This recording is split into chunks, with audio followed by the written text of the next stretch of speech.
नमस्कार, आदाब, सत श्री अकाल, जय भीम, जोहार। मेरा नाम है Naveen Kumar. Israel Iran ceasefire के बाद आयतुल्लाह अली खामनेई ने कहा कि ईरान किसी भी हाल में अमेरिका या किसी के सामने आत्मसमर्पण नहीं करेगा। उन्होंने चेतावनी दी कि अगर भविष्य में ईरान पर हमला हुआ तो हम करारा जवाब देंगे। फिर से खामनेई ने जोर देकर कहा कि अमेरिका का असली मकसद ईरान का आत्मसमर्पण था, लेकिन ईरान एक शक्तिशाली देश है और कभी झुकेगा नहीं।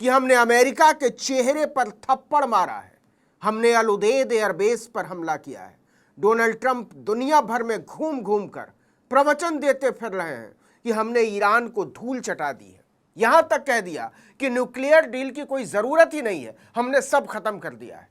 लेकिन सीज फायर के ऐलान के बाद पहली बार सामने आए ईरान के supreme leader Ayatollah Ali Khamenei ने राष्ट्र के नाम अपने पहले संबोधन में दावा किया है कि अमेरिका को अपने हमलों से कुछ भी हासिल नहीं हुआ है। उन्होंने सीधे डोनाल्ड ट्रंप पर निशाना साधते हुए कहा कि अमेरिका के चेहरे पर थप्पड़ मारा है और अगर भविष्य में अमेरिका फिर से हमला करने की गुस्ताखी करता है तो उसे भारी कीमत चुकानी होगी। खामनेई ने अपने बयान में कहा कि जो अमेरिका इजराइल को बचाने के लिए जंग में कूदा था, उसे ईरान के लोगों ने जोरदार थप्पड़ मारा है। खामनेई ने अलग से जोर देकर कहा कि दुनिया की नजरों में एक बात साफ हो जानी चाहिए, ईरान ने कभी भी किसी जोर जबरदस्ती के आगे सरेंडर नहीं किया और ना ही कभी भी अमेरिका के सामने सरेंडर करेगा।